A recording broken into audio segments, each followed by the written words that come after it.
السلام عليكم ورجعنا لكم من جديد. البارحة كان نهائي كأس آسيا بين قطر والأردن، وصارت مشكلة مع عبسي والجمهور القطري في المدرجات. نحن هون مشان نشرح لكم القصة اللي حصلت بالتفصيل.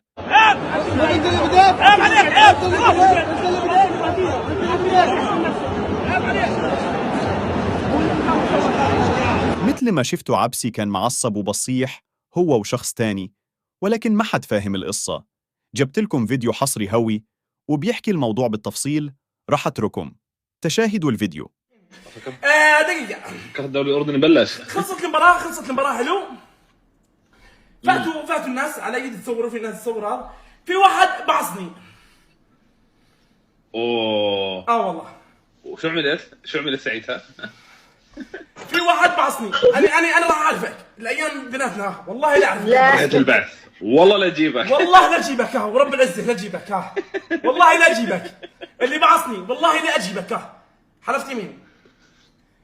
واحد بعصني يسمى انا عبسي يسمى، وانا تحبوني متابعيني يبعصوني، متابعيني يبعصوني. لا اقسم بالله وقعها. كيف عبسي الصبح كان طويل يا والله. بصور حلو واقف فين؟ يجي واحد بعصني يقول ايه في شيء غلط، جزء غلط. حلو عديت نطلع لنا برا وجه واحد بعصني. قلنا ماشي خلاص خلينا نروح هناك، وانه واحد بعصني 3 مرات انبعص. صار بكسر فيني 3 مرات بعصوني. شكلك والله تركها فيك والله. 3 مرات بعصوني. يعني لعبوا عليك، انت رحت على الملعب راح لعبوا عليك، انت رحت على اساس والله هترك. اقسم بالله 3 مرات بعصوني. كل مرة افكر في شيء جد واحد بعصني.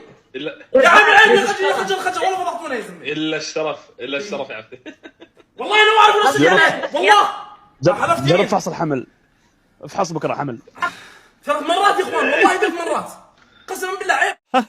طبعا الفيديو للمزح، وبنعتذر من عبسي، وألف مبروك للمنتخب القطر، وهاردلك للأردنيين، وحظ أوفر في المرات القادمة. إذا أعجبكم المقطع لا تنسوا اللايك والاشتراك، وشكرا، دمتم في رعاية الله وعفوه.